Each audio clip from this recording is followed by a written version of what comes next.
সালাতের অর্থ হচ্ছে নিকটবর্তী হওয়া, মুখ ঘুরানো, মুতাওয়াজ্জা হওয়া।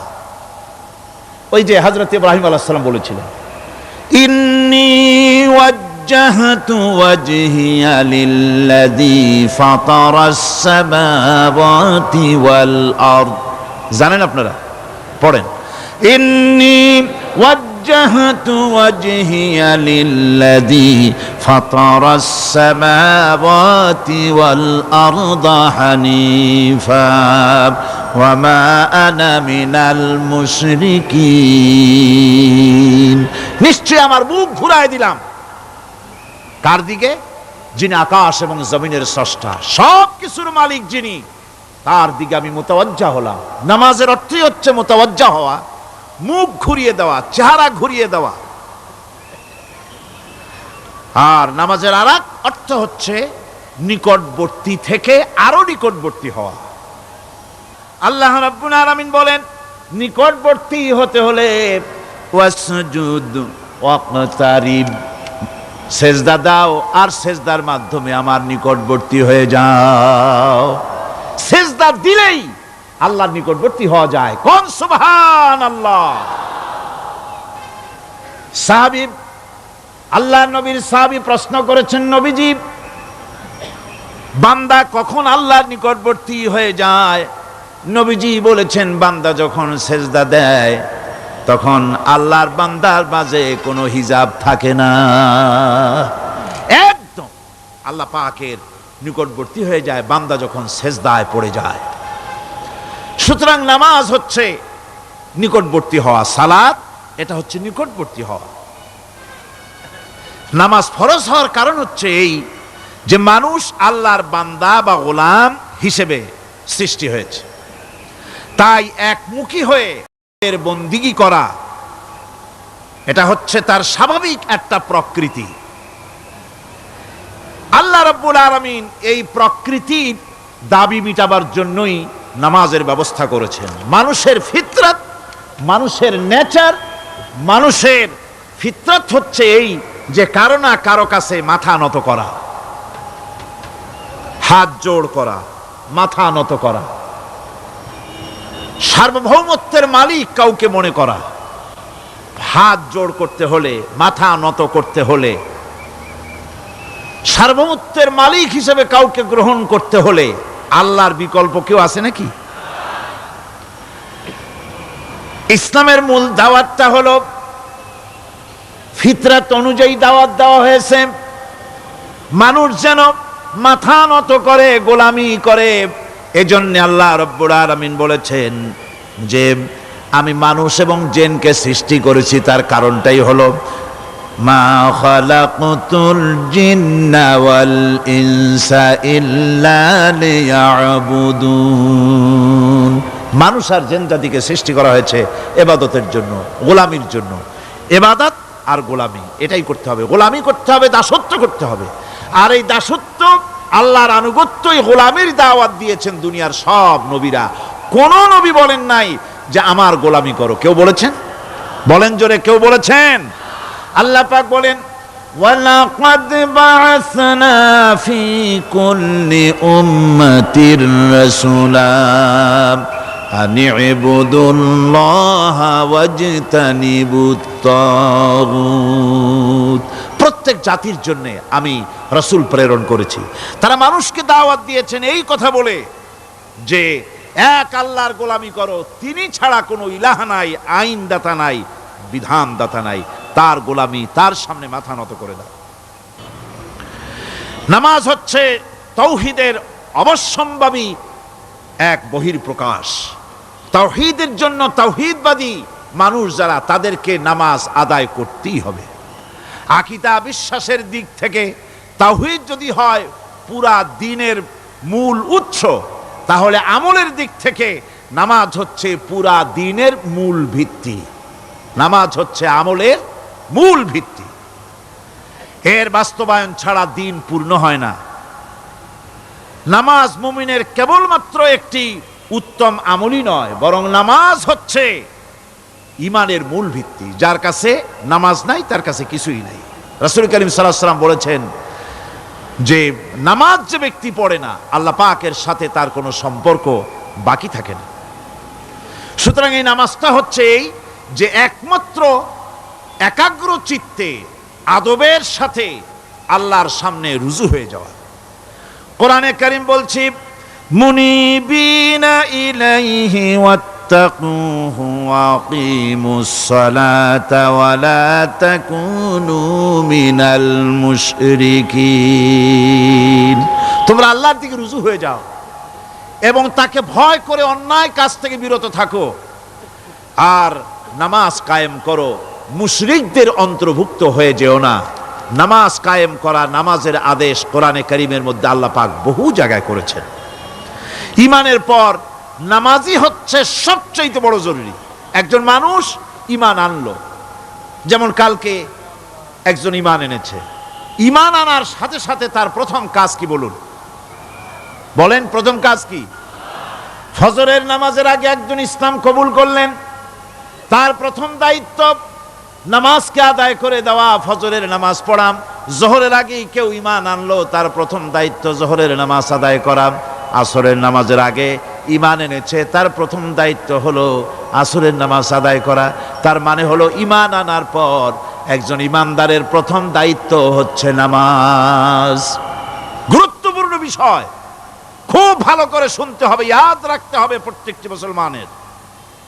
এই নামাজ কি জিনিস, কেমনে আদায় করতে হবে, আদায় না করলে কি হবে, গুরুত্বপূর্ণ এই কথাগুলি প্রত্যেকের স্মরণ রাখতে হবে। কিয়ামতের দিন মানুষ যে জাহান্নামে যাবে, জাহান্নামের জন্য, জাহান্নামে যে সব কারণে যাবে তার মধ্যে বড় কারণ কালকে বলেছিলাম, দেখি মনে আছে নাকি? বড় কারণ কয়টা? কয়টা? আলহামদুলিল্লাহ মনে আছে। আল্লাহ রাব্বুল আলামিন বলেন, ইয়াতাসাআলুনা আনিল মুজরিমিন। কিয়ামতের দিন অপরাধীদেরকে জিজ্ঞেস করা হবে, মা সালাকাকুম ফি সাকার, জাহান্নামে কেন আসছো? জবাবে তারা বলবে, ক্বালু লাম নাকু মিনাল মুসাল্লিনা ওয়া লাম নাকু নুতঈমুল মিসকিন। নামাজ পড়ি নাই আর এতিম মিসকিনদের খেতে দেই নাই, এই কারণেই জাহান্নামে এসেছি। কল নাউযুবিল্লাহ। নামাজ যারা পড়বে না জাহান্নামে যেতে হবে। কোথায় যেতে হবে? আকীদাগত দিক থেকে ঈমান হলো তাওহীদের স্বীকৃতি, আর আমলের দিক থেকে নামাজ হচ্ছে তাওহীদের বহিঃপ্রকাশ। আপনি মুসলমান তা প্রমাণ হবে নামাজ দিয়ে। নামাজহীন ঈমানের দাবি মূল্যহীন। যার নামাজ নাই তার ঈমানের দাবি করার কোনো মূল্যই নেই। অনেক এরকম কথা বলে, হুজুর আমি মানুষটা নিতান্ত খারাপ না, যাই মনে করেন, গ্রামে রাস্তা বানাইছি, ব্রিজ করে দিয়েছি, কালভার্ট করেছি, এতিম মিসকিনরে তাও মাঝে মধ্যে খাবার দেই, বিধবারে কাপড় চোপড় দেই, মানুষটা আমি নিতান্ত খারাপ না, তবে এই মাঝে মধ্যে একটু নামাজ পড়ি না, তাতে কি আমার ঈমান নষ্ট হয়েছে নাকি? আমি বলি, ভাই ঈমানই তো নাই, নষ্ট হবে কি? ঈমান থাকলে না নষ্ট হবে? ঈমান নাই। সুতরাং একজন মুসলমান যদি নামাজ না পড়ে, নিজেকে মুসলমান বলে দাবি করার কোনো হক তার নাই, দাবি করার অধিকার নাই। নামাজ হচ্ছে জিন্দিগি, নামাজটাই মূলত জিন্দিগি। নামাজটা কি? জিন্দিগি। আল্লাহ রাব্বুল আলামিন শিখাচ্ছেন, কুল ইন্না সালাতি ওয়া নুসুকি ওয়া মাহইয়ায়া ওয়া মামাতি লিল্লাহি রাব্বিল আলামিন। মুহাব্বতের সাথে সবাই পড়েন, কুল ইন্না সালাতি ওয়া নুসুকি ওয়া মাহইয়ায়া ওয়া মামাতি লিল্লাহি রাব্বিল আলামিন। বলো আমার নামাজ, বলো আমার নামাজ, আমার কোরবানি, আমার হায়াত, আমার মত সবকিছুই আল্লাহ রব্বুল আলামিনের জন্য নিবেদিত। আমার বেঁচে থাকা, আমার মরে যাওয়া সব আল্লাহর জন্য। সে আল্লাহ রব্বুল আলামিন, তার জন্য সবকিছু নিবেদিত করতে হবে। আল্লাহ পাকের গোলাম আমাদের বানিয়েছেন, আল্লাহ আমাদের গোলামি করা লাগবে। আর গোলামির নমুনা যাকাত দিয়া, হজ দিয়া, দান দিয়া, সদকা দিয়া, কোন জিনিস দিয়ে নামাজের মতো গোলামির উৎকৃষ্ট প্রমাণ বা নমুনা আর কিছুতে নাই। আমি যে গোলাম তার উৎকৃষ্ট প্রমাণ হচ্ছে নামাজ। নামাজেই একটা মানুষ গোলামির অনুভূতিতে তাকে নিয়ে যায়। বাদশাহ হোক, মন্ত্রী হোক, পীর হোক, মৌলানা হোক, মুহাদ্দিস হোক, বড় লোক হোক, গরিব হোক, পুরুষ হোক, নারী হোক, যাই হোক, নামাজে দাঁড়াইলো, একেবারে কান্ডারে ধরিয়া কানের কাছে হাত দিয়া, হাত দুটো বাঁধিয়া মাথা নিচের দিকে দিয়ে দাঁড়ায় গেল। কিসের মতো? আসামির মতো, গোলামের মতো। সুবহানাল্লাহ। এদিক ওদিক তাকাইতে পারবা না, চোখটা থাকবে সেজদা যেখানে দিবা সেখানে। তাকানো নিষেধ, সেজদার দিকে তাকাও। এরপরে যখন রুকুতে গেলেন, গোলামির নমুনা হয়ে গেল। গোলামের এরকম মাথা নিচু করে থাকতে হয় প্রভুর সামনে। গেলেন, রাজা, বাদশাহ, বড় লোক, সব অহংকার চূর্ণ হয়ে গেল। নাক আর কপাল দিয়া আমার মাবুদের দরবারে মাথাটা লাগাই দিলাম জমিনের উপরে। সুবহানাল্লাহ। আমি আমার ভাষায় বলি, আমি আমার ভাষায় কথাটা এভাবে বলি, এই জমিনটা যদি কাগজ হয় আর আমার নাকটার কপালটা যদি কলম হয়, তাহলে আমি যে গোলাম দৈনিক 5 বার আমার নাক আর কপাল দিয়া জমিন নামক কাগজের উপরে, দাস খতের উপরে দৈনিক 5 বার নাক আর কপাল দিয়া সই করে দেই, আল্লাহ আমি তোমার গোলাম, আর কারো গোলাম নই, আমি একমাত্র তোমার গোলাম। ঘুমের থেকে উঠে সেজদা দিয়া বলি, দুপুরের সময় কাজ ফালাইয়া আর একবার বলি, বিকেল আসার আগেই আসরে আর একবার বলি, দিন যখন শেষ হয় আর একবার বলি, রাতে যখন শুতে যাই আর একবার সেজদা দিয়া ঘোষণা করি, মাবুদ আমি তোমার গোলাম। সুবহানাল্লাহ। নামাজ হচ্ছে ইসলামের গণ্ডির মধ্যে প্রবেশের প্রমাণ। কোরআনে কারীম বলছে, ফাইন তাবু ওয়া আকামুস সালাতা ওয়া আতাউজ যাকাতা ফাইখওয়ানুকুম ফিদ্দীন। সূরা তওবা এসেছে, তারা যদি তওবা করে আর নামাজ কায়েম করে, যাকাত যদি আদায় করে, তাহলে এখন তোমাদের সে দ্বীনি ভাই, এখন ভাই হয়ে গেল। একটু আগে ছিল কাফের, মুশরিক, এখন তোমার দ্বীনি ভাই। দ্বীনের গণ্ডির মধ্যে প্রবেশ করা, কলেমা পড়ার সাথে সাথেই নামাজ। নামাজ হচ্ছে দ্বীনের প্রধান গেট, দ্বীনের প্রধান তোরণ। দ্বীনের মধ্যে প্রবেশ করার জন্য এই গেট দিয়ে প্রবেশ করতে হবে। সুতরাং এই নামাজের এতই গুরুত্ব দেওয়া হয়েছে। ইসলাম যদি ক্ষমতায় আসে, আল্লাহ যেন এনে দেন, জোরে কোন আমিন। ইসলাম যদি ক্ষমতায় এসে যায়, রব্বুল আলামিন তাফসিরে মাহফিল, কোরআন সামনে নিয়ে আশা করে তোমার দরবারে দোয়া করি, এই বিশাল জনসমুদ্রের দোয়া কবুল করো মাবুদ গো, এই বাংলাদেশকে ইসলামের দেশ বানাইয়া দাও। দেশটা যদি ইসলামের হয়ে যায়, আইন যদি আল্লাহর হয়, শাসন যদি সৎ লোকেরা করে, রব্বুল আলামিন কোরআন শরীফে বলেন, তাহলে তারা 4টা কাজ করবে। আল্লাযীনা মাক্কান্নাহুম ফিল আরদ আকামুস সালাতা ওয়া আতাউজ যাকাত ওয়া আমারু বিল মা'রুফি ওয়া নাহাউ আনিল মুনকার। মুমিনেরা ক্ষমতায় এসে প্রথম যে কাজটা করবে, প্রথমে ক্ষমতা এসেই নামাজ বাধ্যতামূলক করবে। প্রথম কি? ওয়াজ নসিহতে অনুরোধ করা হবে না, বাবাজিরা আল্লাহর রাস্তায় নামাজটা পড়ে না। রেডিও এবং টেলিভিশনের মাধ্যমে রাষ্ট্রপ্রধান অর্ডার করে দিবেন, যারা আকেল বালিগ সকলের জন্য নামাজ বাধ্যতামূলক, নামাজ পড়তেই হবে, এটা অর্ডার। বেলা যখন 1টা বেজে যাবে, বেলা যখন 1টা বাজবে, সমস্ত মসজিদে আজান শুরু হয়ে যাবে। আজানের সাথে সাথে অফিস, আদালত, কল কারখানা, ক্ষেত খামার, শিক্ষাঙ্গন সব ডেডলক হয়ে যাবে। আধা ঘন্টার জন্য বন্ধ হয়ে যাবে। যারা মুসলমান অফিসে, কলেজে, ইউনিভার্সিটিতে, সর্বত্র তারা নামাজের জন্য প্রস্তুতি নেবেন। আধা ঘন্টার ভিতরে নামাজ আর খানা সেরে আবার কলেজ চলবে, বিশ্ববিদ্যালয় চলবে, কল চলবে, কারখানা চলবে, ক্যান্টনমেন্ট চলবে, সেক্রেটারিয়েট চলবে, সব আপন গতিতে চলতে থাকবে। আল্লাহর রহমত, বরকত আকাশ ফেড়ে নাজিল হয়ে যাবে।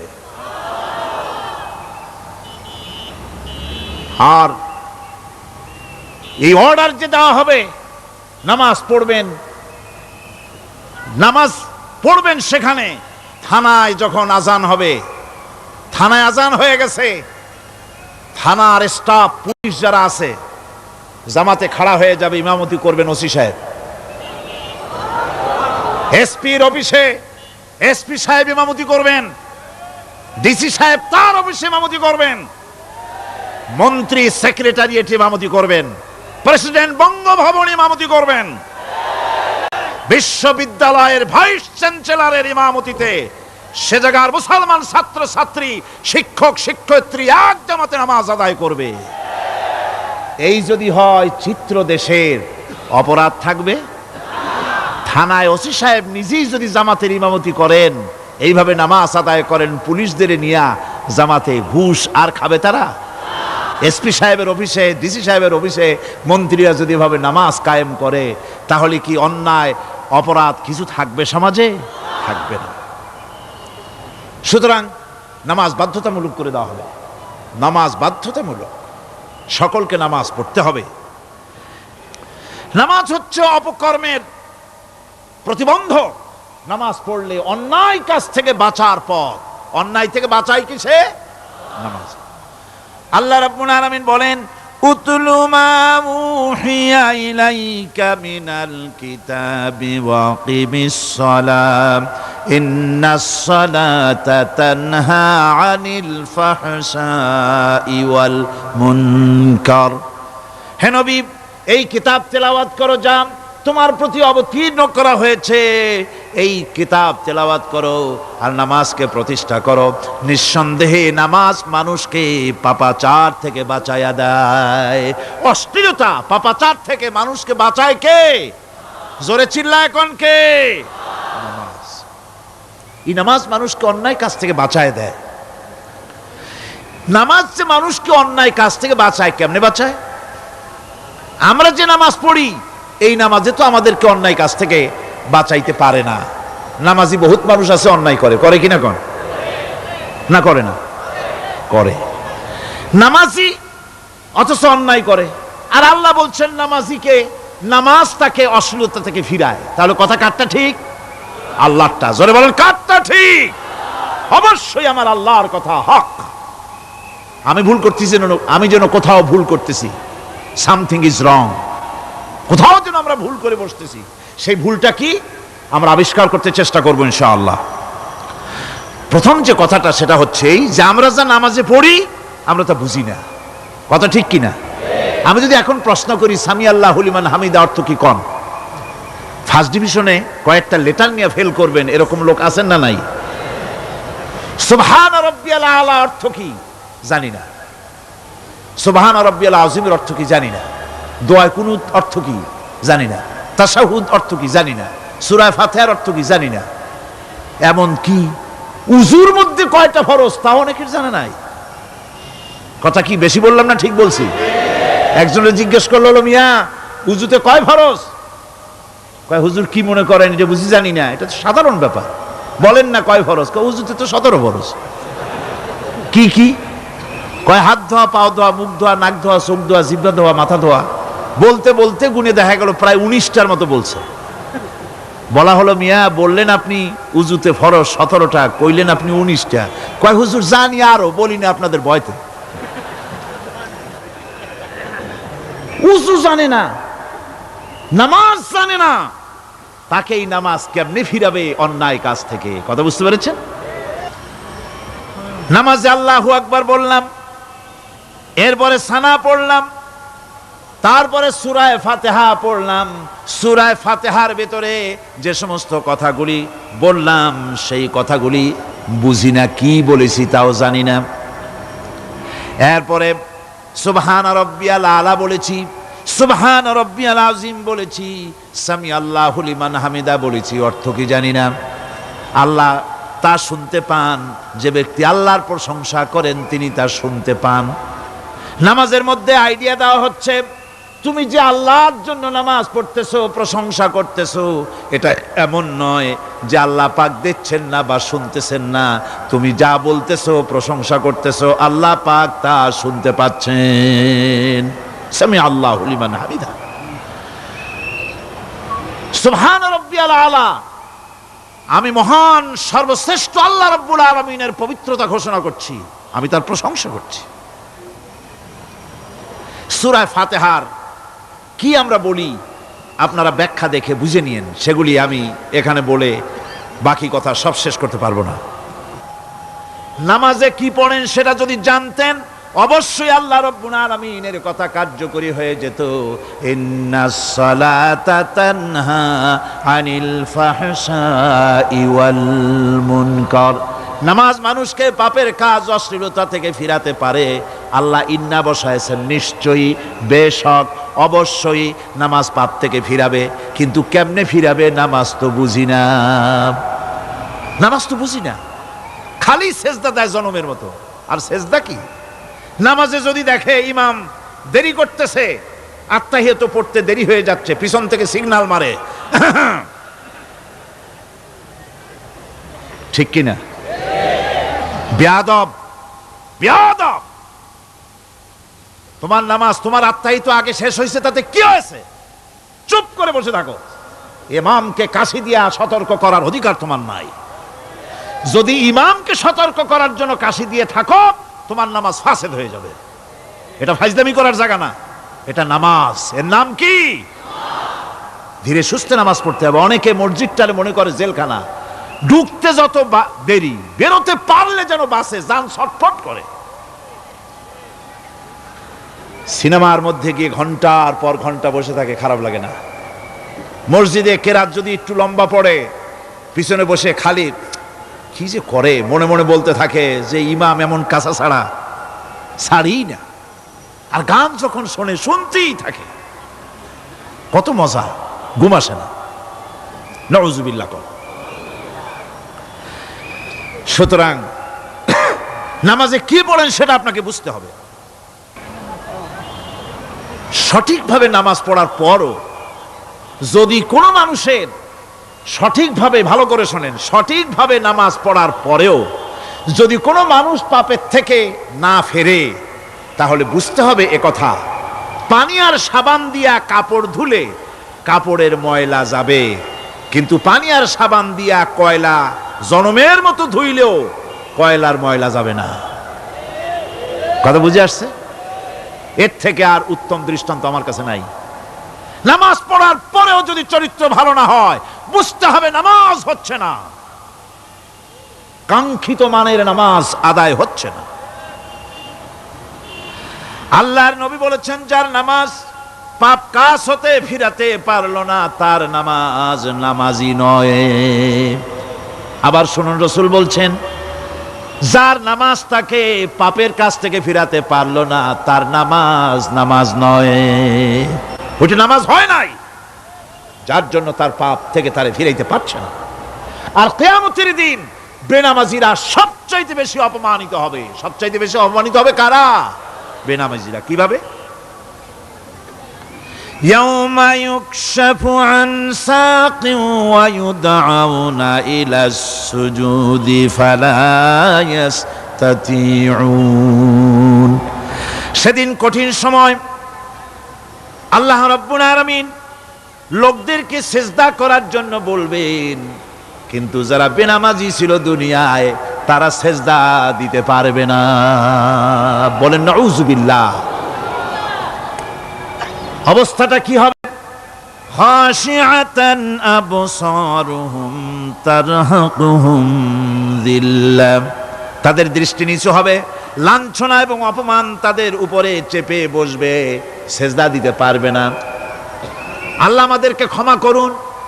কিয়ামতের দিন হযরত আদম আলাইহিস সালাম থেকে শুরু করে পৃথিবীর সমস্ত মানুষের সামনে আল্লাহ রাব্বুল আলামিন সেজদা করার জন্য অর্ডার করবেন। যারা নাকি বেনামাজি ওরা আল্লাহর দরবারে সেদিন সেজদা দিতে পারবে না, লাঞ্ছিত অপমানিত হবে। জোরে কোন নাউজুবিল্লাহ। নামাজ, মুমিনের নামাজ একরকম, মুনাফিকের নামাজ হলো আর এক রকম। মুনাফিকরাও নামাজ পড়ে, পড়ে কিনা কন? মুনাফিকেরাও নামাজ পড়ে। মুনাফিকেরা যখন নামাজ পড়তে যায় আল্লাহ রাব্বুল আলামিন বলতেছেন ওয়াইদা কামু ইলাস সালাতি কামু কুসালা। মুনাফিকেরা যখন নামাজ পড়তে দাঁড়ায়, নামাজে আসে ঠিক তারা, কিন্তু নামাজের জন্য দাঁড়ায় খুব শৈথিল্যভাবে দাঁড়ায়, কাহিলি সুস্তি, এ জায়গা চুলকায়, পায়জামা ধরে টান দেয়, টুপিটা ঘুরে আয়, এদিক ওদিক তাকায়। মুনাফিকের নামাজ দেখলেই ঠিক পাওয়া যায় যে বেটা মুনাফিক। এইভাবে সে দাঁড়ায়। তার নামাজটা কি জন্য? ইউরাউনান নাসা ওয়ালা ইয়াযকুরুনাল্লাহা ইল্লা কালিলা। তাদের নামাজ হচ্ছে মানুষকে দেখাবার নামাজ। নাউযুবিল্লাহ। এখন দেখবেন এই মৌসুম আসছে, নামাজের মৌসুম, বেনামাজিদের নামাজের মৌসুম। জনসভা হচ্ছে, নির্বাচন আসতেছে, নামাজে রক্ত হয়ে গেছে, তাড়াতাড়ি আজান হয়ে গেল। টুপি না থাকলে রুমাল একটা মাথায় দিল, উজু আছে কি না আছে, আল্লাহু আকবার, যা আছে কপালে হয়ে যাক। মানুষকে দেখাবার জন্য এরা নামাজ পড়ে। এরা আল্লাহর শরণার্থে নামাজ খুব কম লোকই করে। এরা হচ্ছে মুনাফিক। দুনিয়া এবং আখিরাতে কল্যাণের জন্য একমাত্র মাধ্যম হচ্ছে নামাজ। দুনিয়াও যদি কল্যাণ চাই, আখিরাতেও যদি কল্যাণ চাই, তাহলে এর জন্য কি করতে হবে? কি করতে হবে? আমার কথা নয়, আল্লাহ রাব্বুল আলামিনের কথা শুনুন।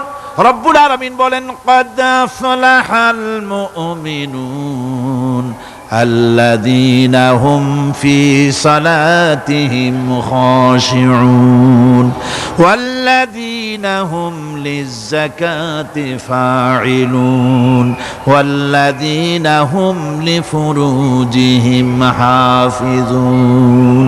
নিশ্চিতভাবে সেই সব মুমিন কল্যাণ লাভ করবে, নিশ্চিতভাবে। তারা হচ্ছে ওই সব লোক যারা নিজেদের নামাজ ভীতি মিশ্রিত বিনয়ভাবে, ভীতি মিশ্রিত অবস্থায় বিনয়ের সাথে যারা নামাজ আদায় করে, যারা বেহুদা কাজ থেকে বিরত থাকে, যারা যাকাতের পন্থায় কর্মতৎপর হয়, আর যারা নিজের লজ্জাস্থানকে হেফাজত করে। এরপরে আল্লাহ পাক বলেন ওয়াল্লাযীনা হুম লিআমানাতিহিম ওয়া আহদিহিম রাউন ওয়াল্লাযীনা আলা সালাওয়াতিহিম ইউহাফিজুন ওয়াল্লাযীনা আলা সালাতিহিম হাফিজুন। আর যারা তাদের আমানতকে পূর্ণ করে, আমানত এবং তাদের ওয়াদা চুক্তি পূর্ণ করে, এবং যারা নিজেদের নামাজ সমূহকে পূর্ণভাবে হক আদায় করে নামাজ পড়ে, নামাজের যারা হেফাজত করে, এরা কারা? এরা হচ্ছে উলাইকা হুমুল ওয়ারিসুন আল্লাযীনা ইয়ারিসুনাল ফিরদাউসা হুম ফিহা খালিদুন। এরা হচ্ছে সেই সব লোক, এরা উত্তরাধিকার হচ্ছে জান্নাতের উত্তরাধিকার, জান্নাতুল ফিরদাউসে আল্লাহ রাব্বুল আলামিন এই গুণ বিশিষ্ট লোকদের জন্য জায়গা করে দিবেন। জোরে কোন সুবহানাল্লাহ। নামাজকে পড়তে বলা হয়নি, কোরআন শরীফে বলা হয়েছে নামাজ কায়েম করো। কি বলা হয়েছে কোন তো দেখি? নামাজ কায়েম করো, নামাজ পড়ো। এই কথা কিন্তু কোরআন শরীফে কোনো জায়গায় আছে নাকি? এখন কায়েম করা কারে বলে? একটা গুরুত্বপূর্ণ আরেকটি বিষয়। নামাজ কায়েম করতে বলা হয়েছে। কায়েম কি?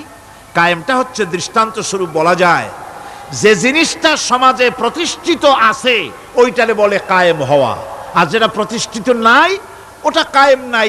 কায়েম মানেই হলো প্রতিষ্ঠিত থাকা। যেমন আমাদের দেশে, আমাদের সমাজে নারী পুরুষ শিশু বৃদ্ধ সকলেই কাপড় পরা, শাড়ি পরা, লুঙ্গি পরা, এই কাপড় পরাটা কায়েম আছে, প্রতিষ্ঠিত আছে না নাই?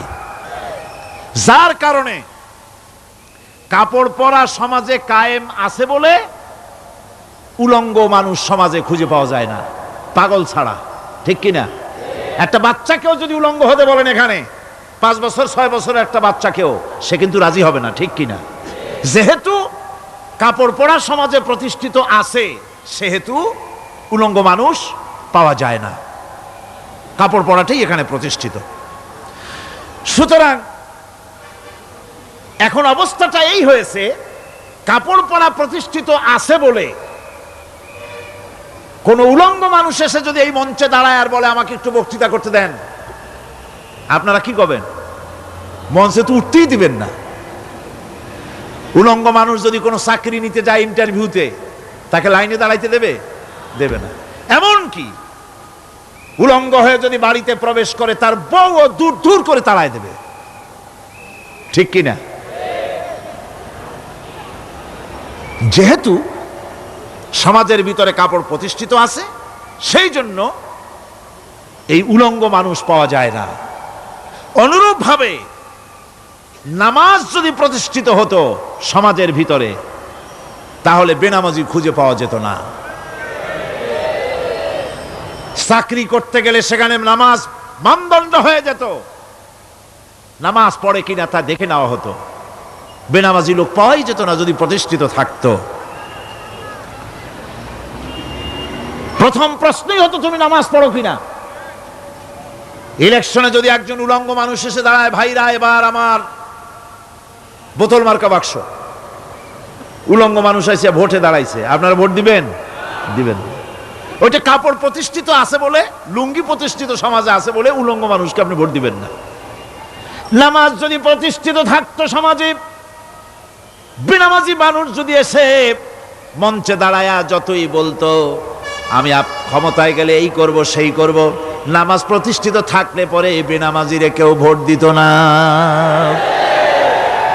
নামাজ যদি প্রতিষ্ঠিত থাকতো, তাহলে অফিসের অফিসার তো দূরের কথা, বেনামাজি অফিসের ঝাড়ুদারের চাকরিও তার কিসমতে জুটতো না, যদি নামাজ প্রতিষ্ঠিত থাকতো। এর নাম হলো নামাজ কায়েম হওয়া। নামাজ কায়েম থাকলে এই অবস্থার সৃষ্টি হতো। এই জন্য আল্লাহ পাক বলেছেন নামাজকে কায়েম করতে হবে। নামাজ হবে সব ভালো কাজের মানদণ্ড। সমস্ত ভালো কাজের মানদণ্ড কি? নামাজ। নামাজ আমাদেরকে বড় রকমের শিক্ষা দেয়। কি শিক্ষা দেয়? নামাজ আমাদের শিখায় ঐক্য আর ভ্রাতৃত্ব। ভ্রাতৃত্বের আর ঐক্যের শিক্ষা দেয়। এক নেতার আনুগত্য করা শিখায়। জামাত যত বড় হোক, ইমাম হবে কয়জন? একজন ইমাম হবে। আর এই ইমাম মানে কি? নেতা। ইমাম মানে কি? নেতা নির্বাচন শিখায় নামাজে। নেতা নির্বাচন কে শিখায়? নামাজ শিখায়। বোঝেন খুব ভালো করে। কিভাবে? মনে করুন চট্টগ্রাম শাহী মসজিদে ইমাম প্রয়োজন। এখন সেই ইমাম নেওয়ার জন্য ইন্টারভিউ কল করা হলো, বিজ্ঞাপন দেওয়া হলো পত্রিকায়। অনেক আলেম আসলেন। ইন্টারভিউ বোর্ডে যারা বসলেন, তারা ইন্টারভিউটা কিভাবে নেবেন? যার মাথার চুল লম্বা বেশি তার ইমামতি দেওয়া হবে, যার লুঙ্গিটা পায়ের গিরার তলে তারে দেওয়া হবে, যার মোষটা মুখের মধ্যে গিয়া ঢুকছে, হাসি দিলে বুঝাই যায় না হাসে না কান্দে, তারে দিবে। দাড়িগুলা কামাইছে তারে দেবে। সিগারেট খায়, বা অবশ্য চট্টগ্রাম আর সিলেটে সিগারেটের ফতোয়া ভিন্ন রকম। বরিশালে আমি যেখানে জন্মগ্রহণ করেছি, আমার এলাকায় কোনো আলেম যদি সিগারেট খায়, মসজিদের ইমাম তো ভালো, মসজিদ ঝাড়ু দিতেও ঢুকতে দেবে না মসজিদে। এটা এই এলাকার এক রকমের কায়দা। আমি এটার ব্যাপারে কথা নাইবা বললাম। তো আপনারা খুঁজে দেখবেন সে সিনেমা দেখে নাকি, মিথ্যা কথা বলে নাকি, বউ পর্দায় থাকে নাকি। এগুলি মাইক্রোস্কোপ যন্ত্র দিয়ে ইমামের মাথা থেকে পা পর্যন্ত দেখবেন কিনা কন? আচ্ছা এবার কত দেখি, এই ইমাম সাহেব ইমামতি করবে কতজন লোকের? 500, 1000। শাহী মসজিদে ধরেন 5000 লোক হইল। 5000 লোক, 5000 লোকের ইমাম নির্বাচনের সময় পা থেকে শুরু করে মাথা পর্যন্ত দেখেন, এমনকি বউ পর্যন্ত। বৌমনি আনিয়ে দেখেন না, পর্দায় থাকে কিনা এইটা আপনারা দেখেন, ঠিক কিনা? এ খবরটা নেন। 5,000 লোকের একটা ইমাম বানাতে গিয়ে মাইক্রোস্কোপ যন্ত্র দিয়ে দেখেন মোষ কেমন, দাড়ি কেমন, চুল কেমন, পাও কেমন, হাত কেমন, হাতে নখ লম্বা কিনা, দাঁতে ছাতা কিনা, বউ পর্দায় থাকে কিনা, মিথ্যা কথা কয় কিনা, এত দেখেন। আর যখন নির্বাচন আসে তখন 2.5 থেকে 3 লক্ষ মানুষের জন্য একজন এমপি নির্বাচিত হয়।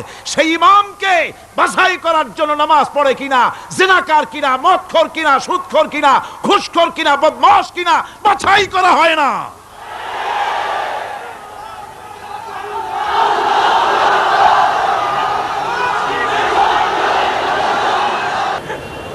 নামাজ আমাদেরকে এটা শিখায় ইমাম কেমনে বানাইতে হবে। কোন সুবহানাল্লাহ। নামাজ ঐক্য শিখায়, নামাজ ভ্রাতৃত্ব শিখায়, নামাজ পারস্পরিক মহব্বত শিখায়, নামাজ নেতা কেমন হওয়া উচিত, নেতা নির্বাচন শিখায়। আবার নেতা ভুল করলে তার ভুল বলা যাবে না, এরকম হতে পারবে না। নামাজের ভিতরে ইমাম যদি ভুল করলেন, আপনি লোকমা দিবেন, সুবহানাল্লাহ, আল্লাহু আকবার বলবেন। যদি তিনি সংশোধন না হলেন আবার দেন, তাতেও সংশোধন হলো না আবার দেন। 3 বার লোকমা দেওয়ার পর যদি ভুল সংশোধন না করে নামাজ ছেড়ে দেন, ইমামকে বের করে দেন, নতুন ইমাম নিয়োগ করেন। যারা ক্ষমতায় যাবে, আপনি রাষ্ট্রের ইমাম যারে বানাবেন, সেই রাষ্ট্রীয় ইমাম যদি জনগণের ইচ্ছার বিরুদ্ধে যদি চলে, 1 বার লোকমান দেন, 2 বার লোকমান দেন, 3 বার দেন, তারপরেও যদি না নামে, ঘাট ধরে নামে না। নামাজ আপনাকে নেতা নির্বাচন, নেতাকে প্রতিষ্ঠিত রাখা, নেতার আনুগত্য আপনাকে শেখায়। নামাজ লাইন সোজা করে দাঁড়াতে হবে। লাইন যদি বাঁকা করেন, আপনার কলজেটা ওরকম বাঁকা হয়ে যাবে। কোন নাউজুবিল্লাহ। নামাজের কাতারে যার কারণে নামাজের কাতার বাঁকা হবে, পুরা কাতারের জন্য আল্লাহর কাছে ওই লোকটা দায়ী হয়ে যাবে। নামাজ শৃঙ্খলা শিখায়। সুবহানাল্লাহ কইতে ইচ্ছা করে না? নামাজ শৃঙ্খলা শিখায়, শৃঙ্খলা বোধ শিখায়, সোজা হয়ে দাঁড়ায়। তারপরে ঐক্য এবং মহব্বত শিখায়। নামাজের ভিতরে যখন দাঁড়ায় গেলেন, আমির দাঁড়ালো, ফকির দাঁড়ালো, মন্ত্রী দাঁড়ালো, তার ড্রাইভারও দাঁড়ায় গেল, একই কাতারে দাঁড়ায় গেছে। নামাজ পড়তে গিয়ে ড্রাইভারের পাও গিয়ে লেগেছে মন্ত্রীর গায়ে। নামাজ শেষ হওয়ার পর মন্ত্রীর বাবার ক্ষমতা নাই এ কথা বলার যে বেটা ড্রাইভার সলিমুদ্দি, তোর পাও লেগেছে আমার পায়ে, তোর চাকরি শুদ্ধা দোজকে পাঠায় দেব। পারবে বলতে? পারবে না। মিয়া মন্ত্রী সাহেব, এটা তোমার সেক্রেটারিয়েট না, এটা আল্লাহর ঘর। এটা কার ঘর? এক হি সব মে খড়ে হো গয়ে মাহমুদ ও আয়াজ, এক হি সব মে খড়ে হো গয়ে महमूद आयाज, न कोई बंदा रहा न कोई बंदा नवाज। একই কাতারে দাঁড়িয়ে গেছে সম্রাট মাহমুদ আর চাকর আয়াজ। এখন সম্রাট মাহমুদও নাই, চাকর আয়াজও নাই, সম্রাট আর চাকর দুজনই আল্লাহ পাকের গোলাম হয়ে গিয়েছে। তুমি মসজিদে এসেছো, তুমি আল্লাহর গোলাম। কার গোলাম? আল্লাহ পাকের গোলাম। এই জিনিস শিখায় নামাজ। নামাজ শিখায় মানুষকে পাঞ্চুয়ালিটি, নিয়মানুবর্তিতা, সময়ের জ্ঞান শিখায় নামাজ। নামাজ মানুষে কি শিখায়? আল্লাহ রাব্বুল আলামিন বলছেন, ইন্নাস সালাতা কানাত আলাল মুমিনিনা কিতাবাম মাওকুতা। নিঃসন্দেহে নামাজ মুমিনদের নিয়মানুবর্তিতার সাথে ফরজ করা হয়েছে, তাদের উপরে নিয়মানুবর্তিতার উপরেই, সময়ের উপরে নামাজকে ফরজ করা হয়েছে। আপনার আন্দাজ মতো আপনি পড়তে পারবেন না, সময় মতো পড়তে হবে, আউয়াল ওয়াক্তে পড়তে হবে। আমার দেশের মসজিদগুলিতে ফজরের নামাজ পড়া হয় এমন সময় পূর্ব দিক ফর্সা হয়ে যায়। ইমাম সাহেব যদি ভুল করেন, নামাজ যদি দোহরাতে যান, তাহলে সূর্য উদয় হয়ে যাবে, এমন অবস্থা। নামাজ এত দেরিতে পড়া হয়। প্রত্যেক ওয়াক্তের নামাজ আউয়াল ওয়াক্তে পড়ার জন্য রাসূল সাল্লাল্লাহু আলাইহি ওয়াসাল্লাম তাগিদ করেছেন। সময়ের দিকে লক্ষ্য রাখতে বলা হয়েছে। যেই জাতির, লক্ষ্য করুন, যে জাতির দৈনিক 5 বার টাইমলি অক্ত মতো সময় মতো নামাজ আদায় করতে হয়। দুর্ভাগ্যজনক সত্য, সেই জাতির কাছে সময়ের কোনো দাম নাই, সময়ের দাম নাই। 9টার গাড়ি কয়টায় আসবে? 9টার গাড়ি কয়টায় আসবে? একদিন দেখা গেল সত্যি 9টার সময় এসে গেছে। যাত্রীরা বলছে মাশাআল্লাহ, অন্তত একটা দিন তো 9টার সময় আসলো। স্টেশন মাস্টার বলছে না, খুশি হওয়ার কারণ নাই, আজকের না, এটা গতকালকেরটা। আমার আমেরিকার সফরের সময়, যে বাড়িতে আমি আমেরিকায় থাকি, কুইন্স এলাকায়, নিউ ইয়র্ক সিটিতে, সে বাড়িওয়ালা চাকরি করে। সে আমাকে বলল 10টি বছর আমি একটা ট্রেনে যাতায়াত করি। সে বলছে রাত 3:45 ট্রেনটা আসে, ওই ট্রেনে চড়ে সে তার কর্মস্থলে যায়। বলল 10টা বছর আমি এখানে আছি, 10 বছরের ভিতরে এই ট্রেনটা 1 মিনিটের জন্য এদিক ওদিক করলো না, ঠিক 3:45 এসে হাজির হয়ে গেছে। ঝড় হোক, বৃষ্টি হোক, স্নো পড়ুক, বরফ পড়ুক, টাইমলি চলতেছে। দুনিয়ায় ভিন্ন জাতিরা যে উন্নতি করে, তার পেছনে সময়ের জ্ঞান তাদের অনেক বেশি আমাদের থেকে। কথা ঠিক কিনা? আমাদের সময়ের জ্ঞান নাই, সময়ের কোনো মূল্য আমরা দেই না। 2টার সময় মিটিং হবে, মন্ত্রী সাহেব আসেন 5টার সময়, ঠিক কিনা? বক্তৃতার জন্য সময় দেওয়া হয়েছে 20 মিনিট, নাহমাদু অনুসল্লি আলা কইয়া সুর দিয়া 35 মিনিট গেছে নাহমাদু কইতে কইতে। সময় 20 মিনিট, তা তার মনেই নেই। এই যে সময়ের জ্ঞান নাই, এটা ব্যর্থতা। নামাজ মানুষকে সময়ের জ্ঞান শিখায়, কোন আলহামদুলিল্লাহ। এই সময়ের জ্ঞান আমাদেরকে শিখতে হবে। এবার আমি আপনাদের সামনে বলতে চাই, আল্লাহর নবী জনাবে মুহাম্মদ রাসূলুল্লাহ সাল্লাল্লাহু আলাইহি ওয়াসাল্লাম নামাজের ব্যাপারে কি বলছেন। এতক্ষণ তো আল্লাহর কথা শোনালাম, কার কথা শোনাইছে? আমার আল্লাহর নবী বলেন, নবীকে প্রশ্ন করা হলো, ইয়া রাসূলুল্লাহ আইয়ু শাইইন আহাব্বু ইনদাল্লাহি ফিল ইসলাম, ইসলামের মধ্যে আল্লাহর কাছে কোন জিনিসটা বেশি প্রিয়? আল্লাহর কাছে ইসলামের কোন জিনিসটা বেশি প্রিয়? হুজুর বললেন as-salatu liwaqtiha, মান তারাকা সালাতান ফালা দীন লাহু ওয়াস-সালাতু ইমাদুদ্দিন।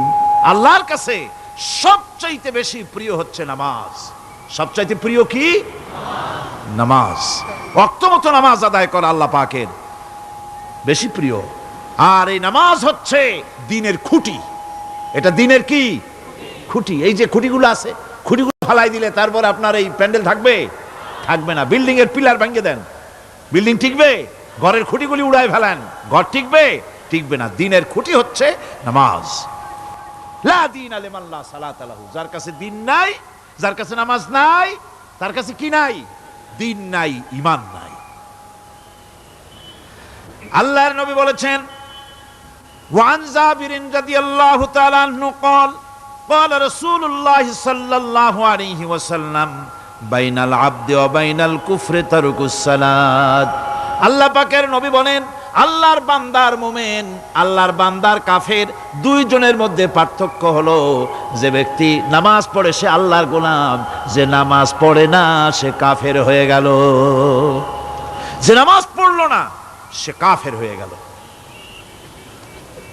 মান তারাকা সালাতান মুতাআম্মিদান ফাকাদ কাফারা, যে ব্যক্তি ইচ্ছে করে নামাজ ছেড়ে দিল সে কাফের হয়ে গেল। বলেন নাউযুবিল্লাহি মিন যালিক।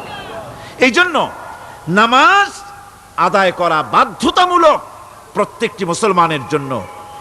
রাসূল করিম সাল্লাল্লাহু আলাইহি ওয়াসাল্লাম একটা দৃষ্টান্ত দিয়েছেন, কারো বাড়ির সামনে যদি একটা নাহার থাকে, একটা পুকুর থাকে, একটা খাল থাকে প্রবাহিত, এতে যদি ওই বাড়িওয়ালা দৈনিক 5 বার গোসল করে, তাহলে তার গায়ে কি কোনো ময়লা থাকে? হুজুর, সাহাবীরা বললেন না হুজুর, থাকে না। হুজুর বললেন এটাই হলো নামাজের দৃষ্টান্ত। 5 ওয়াক্ত নামাজ যে আদায় করবে সে গুনাহ থেকে আল্লাহ পাক তাকে পবিত্র করে দিবেন। সুবহানাল্লাহি বিহামদি। আমার ভাইয়েরা, নামাজ পড়লে পরে এক জুমা থেকে আর এক জুমা পর্যন্ত মানুষ যে সমস্ত গুনাহ করে, কবিরা গুনাহগুলি বাদে, শিরক আর কবিরা গুনাহগুলি বাদে যত গুনাহ আছে তার কাফারা হয়ে যায়।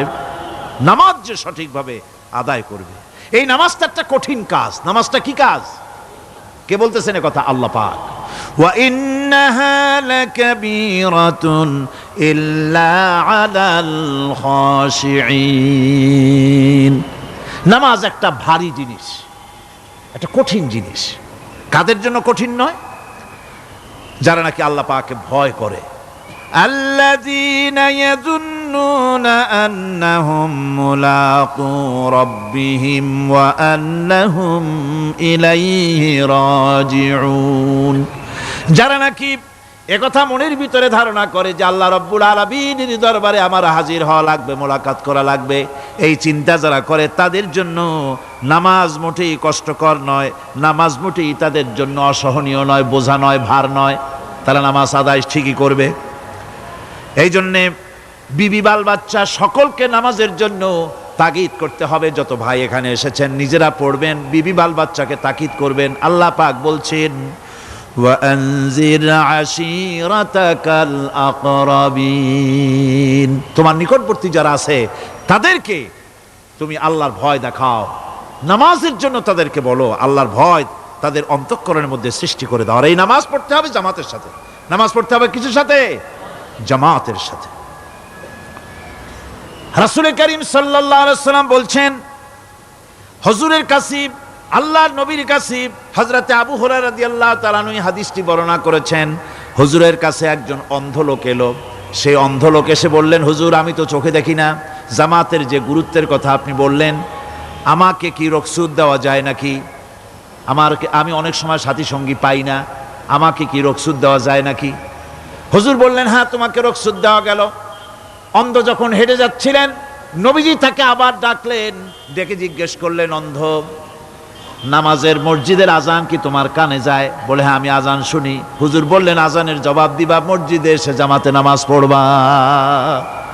একজন অন্ধকে রুখসত দেওয়া হয় নাই। মসজিদে আজান শোনার পর ঘরে বসে যদি নামাজ আদায় করেন নামাজের হক আদায় হবে না। হুজুর সাল্লাল্লাহু আলাইহি ওয়াসাল্লাম বলেছেন, মসজিদে আজান হওয়ার পর যে ব্যক্তি ঘরে বসে নামাজ পড়ে, আমার ইচ্ছা হয় ঘরটা আগুন দিয়ে জ্বালায় দেই। কে বলতেছেন? রাহমাতুল লিল আলামিন বলতেছেন। রাহমাতুল লিল আলামিন বলতেছেন, ঘরের মধ্যে যদি মেয়ে লোক আর বাচ্চারা যদি না থাকতো তাহলে আমার ইচ্ছা হয় আমি বলি আগুন দিয়ে ঘরটারে জ্বালায় দাও। এই ঘরের মহব্বতেই তো সে বাইর হয় না। নামাজের এত বড় গুরুত্ব দেওয়া হয়েছে। আমার বন্ধুগণ, এই নামাজের জামাতি আল্লাহর নবী জীবনের শেষ নামাজ জামাতে আদায় করেছেন। জীবনের শেষ নামাজটাও জামাতে আদায় করলেন। তখন তার এমন অবস্থা, এত অসুস্থ, দাঁড়াতে পারেন না, হাঁটতে পারেন না। দুইজন সাহাবীর কাঁধের উপরে ভর করে তারপরে বহু কষ্ট করে মসজিদে গিয়ে নামাজ আদায় করেছেন। খুতবা দিয়েছেন, বললেন, খুতবা দিতে গিয়ে বললেন, আজ থেকে মসজিদে নববীর চতুর্দিকের সকলের দরজা বন্ধ হয়ে যাবে, শুধু আবু বকরের দরজাটা খোলা থাকবে। আল্লাহর নবী বললেন, আল্লাহ রাব্বুল আলামিন এই পৃথিবীতে তার এক বান্দাকে জাগতিক সব সম্পদ দিতে চেয়েছিলেন, কিন্তু সে বান্দা সব জাগতিক সম্পদকে উপেক্ষা করে মাবুদের সঙ্গে দেখা করা বেশি জরুরি, বেশি পছন্দ মনে করেছেন। এতটুকুন কথা নবীজি বললেন, কেউ কিছু বুঝলো না। হযরতে আবু বকর রাদিয়াল্লাহু তাআলা আনহু হুজুরের এই কথা শুনে কাঁদতে কাঁদতে তিনি অস্থির হয়ে যাচ্ছেন। সাহাবীরা চিন্তা করলেন, হুজুর কার না কার কথা বলেছেন, তাতে কান্নার কি আছে? বয়োবৃদ্ধ, জ্ঞান বৃদ্ধ হযরতে আবু বকর রাদিয়াল্লাহু তাআলা আনহু বুঝতে পেরেছেন এই পৃথিবীর সব সম্পদ তো আল্লাহ হুজুরকেই দিতে চেয়েছিলেন। তিনি সমস্ত সম্পদকে উপেক্ষা করে তার মাবুদের সঙ্গে দেখা করার জন্য প্রস্তুতি নিয়েছেন। তার মানে হলো আল্লাহর নবী বিদায় হয়ে যাবেন, আমরা নবী থেকে এতিম হয়ে যাব। নবীজি ঘরের মধ্যে প্রবেশ করলেন, প্রচন্ড জ্বর এলো। এই প্রচন্ড জ্বর নিয়ে তিনি শুয়ে আছেন, কখনো বেহুশ কখনো হুশ। এর মধ্যে সারাজান হয়ে গেল। সাহাবীরা বহুক্ষণ অপেক্ষা করে হযরত আবু বকরের ইমামতিতে নামাজ শুরু করলেন। হুজুরের হুশ এলো, প্রশ্ন করলেন, আয়েশা রে এখন কোন সময়? হযরত আয়েশা বলেন, ইয়া রাসূলুল্লাহি, মসজিদে নববীতে নামাজ শুরু হয়ে গেছে, সাহাবীরা অনেকক্ষণ অপেক্ষা করে আমার বাবার ইমামতিতে। নামাজ পড়তেছে সবাই, কিন্তু সাহাবীরা কেঁদে কেঁদে নামাজের মধ্যেই কাঁদতে কাঁদতে অস্থির হয়ে যাচ্ছে। তাদের মনের ধারণা হয়েছে নবীজির পেছনে নামাজ পড়ার কিসমত থেকে তারা মাহরুম হয়ে গেল। নবীজি বলেন, আয়েশা দরজা খুলে দাও আর আমার মাথাটা একটু উঁচু করে ধরো, আমি একটু নামাজের দৃশ্যটা দেখি। দরজা খুলে দেওয়া হলো, নবীজির মাথা উঁচু করে ধরা হলো। নামাজের জামাতের দৃশ্য দেখে নবীজি আবার শুয়ে পড়লেন। হযরত মা আয়েশা লক্ষ্য করে দেখেন নবীজির দুই চোখের কোণা দিয়া পানি পড়তেছে। মা আয়েশা জিজ্ঞেস করেন, ইয়া রাসূলুল্লাহ, হে নামাজের দৃশ্য দেখে চোখে কেন পানি এলো? হুজুর বলেন, আয়েশা রে, এটা কোনো দুঃখের পানি নয়, এটা তৃপ্তির পানি। এই যে জামাত নামাজ পড়তেছে লোকেরা, এই জামাত কায়েমের জন্য তায়েফের ময়দানে অনেক রক্ত আমার ঝরেছে, উহুদের ময়দানে দান্দান মুবারক শহীদ হয়েছে, সাহাবায়ে কেরাম জীবন দিয়েছে। এই যে জামাত আমি দেখতে পেলাম, ভবিষ্যতের একটা ছবি যেন চোখে ধরা পড়লো। আমার মনে হলো কিয়ামত পর্যন্ত এই পৃথিবীতে আমার যত উম্মত আসবে তারা এইভাবে করে জামাতে নামাজ আদায় করবে। নবীজির মাথার কাছে মালাকুল মউত যখন এসে গেছেন, আমার ভাইরা, এই পৃথিবীতে যত নবীরা এসেছিলেন মৃত্যুর সময় সমস্ত নবীরা শেষ কথা যেটা বলেছেন, হাদিস, সমস্ত নবীরা উম্মতের জন্য মৃত্যুর মুহূর্তে শেষ কথা যেটা বলেছেন সেটা হলো আসসালাত, আসসালাত, নামাজ, নামাজ। আমার নবী যখন বিদায় হয়ে যান, বিদায় মুহূর্তে মেয়ের কথা বললেন না, কলিজার টুকরা নাতির কথা বললেন না, জামাইয়ের কথা বললেন না, স্ত্রীর কথা বললেন না, মৃত্যুর সময় শেষ কথা বললেন আসসালাত, আসসালাত ওয়া মা মালাকাত আইমানুকুম, নামাজ, নামাজ, আমার উম্মতেরা নামাজ, আমার উম্মতেরা নামাজ ছেড়ে দিও না, নামাজ। যেই নবী উম্মতের জন্য এত কাঁদলেন, নামাজের জন্য এত কথা বলে গেলেন, আল্লাহ রাব্বুল আলামিন নামাজের জন্য এত নির্দেশ করলেন, নবীজি ইন্তেকালের সময় নামাজের কথা বলে দিলেন, সেই মুসলমান আজ নামাজ আদায় করে না, নামাজ পড়ে তো নামাজ শুদ্ধ হয় না। হযরতে হুযায়ফা রাদিয়াল্লাহু তাআলা আনহু তিনি একবার ইয়েমেন সফর করেছিলেন, এক মসজিদে নামাজ পড়লেন, একজনকে তিনি নামাজ পড়তে দেখলেন, নামাজ পড়তে দেখে তিনি অপেক্ষা করলেন, লোকটার নামাজ হয়ে যাওয়ার পর তিনি প্রশ্ন করলেন, আল্লাহর বান্দা, তুমি কতদিন এরকমের নামাজ পড়তেছ? তিনি বললেন, প্রায় 40 বছর তো হবে আমি এরকম নামাজ পড়তেছি। হযরতে হুযায়ফা বলেন, তুমি কি আমারে চেনো? কয়, না, চিনি না। হযরত হুযায়ফা বললেন, আল্লাহর বান্দা শোনো, আমি হচ্ছি আল্লাহর নবী মুহাম্মদুর রাসূলুল্লাহ সাল্লাল্লাহু আলাইহি সাল্লামের সাহাবী হুযায়ফা। ও আল্লাহর বান্দা, তুমি যেভাবে নামাজ পড়েছো এই রকম যদি 40 বছর নামাজ পড়ে থাকো, আল্লাহর কসম করে বলি, নবীজি যে নামাজ শিখাইছেন তোমার সে নামাজ হয় নাই, রাসূলুল্লাহর নামাজ হয় নাই। নামাজ পড়লেই হবে না, রাসূলুল্লাহ বলেছেন, সাল্লু কামা রাআইতুমুনি উসাল্লি, নামাজ পড়ো সেইভাবে যেভাবে আমারে পড়তে দেখো। বিশ্বাস করুন ভাইরা, নামাজ যদি না হয়, হরতাল করিয়া, মিছিল করিয়া, বিক্ষোভ করিয়া, যে কোনো আন্দোলন করে ইসলামকে বিজয়ী করা যাবে না যতক্ষণ পর্যন্ত নামাজ সহি না হবে। নামাজ হচ্ছে ফাউন্ডেশন, নামাজ নাই কিচ্ছু নাই। ঠুকঠাক করে 2টা সেজদা দিয়ে উঠে যাবেন, আপনার ইসলামী আন্দোলনের 4 পয়সার দাম নাই। নামাজ আগে, জিহাদের ময়দানেও নামাজ, যেখানে আছেন ওখানেই নামাজ পড়তে হবে, আর তা পড়তে হবে আদবের সাথে, মুহাব্বতের সাথে। আপনারা বিরক্ত হচ্ছেন না তো?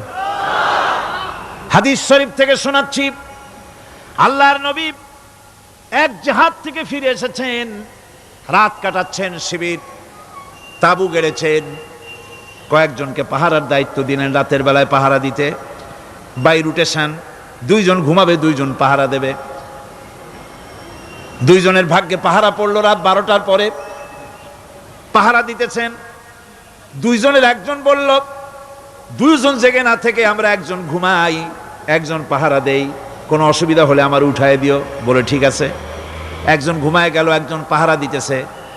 তিনি আবার মনে করলেন খামোখা দাঁড়ায় না থেকে সময়টা নামাজের মধ্যে কাটায় দেই। তিনি নামাজ পড়া শুরু করে দিলেন।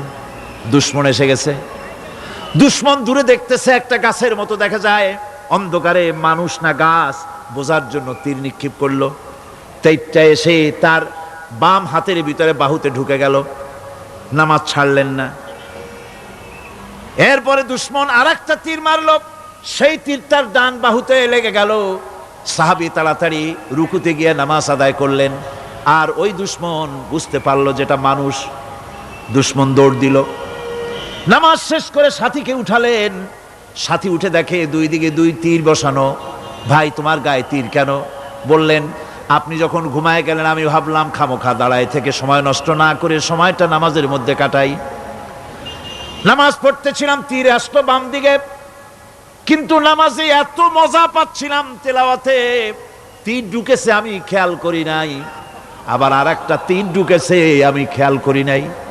দ্বিতীয় তীরটা যখন ঢুকলো মনে মনে ভাবলাম তৃতীয় আর একটা তীর এসে যদি আমার বুকের মধ্যে ঢুকে যায় আর আমি যদি শহীদ হয়ে যাই, নবীজি আক্রান্ত হয়ে যাবেন, এই চিন্তা না আসলে জীবন গেলেও নামাজ ছেড়ে দিতাম না। আবার জীবনটা গেলেও নামাজ ছেড়ে দিতাম না, এত মজা লাগতেছিল।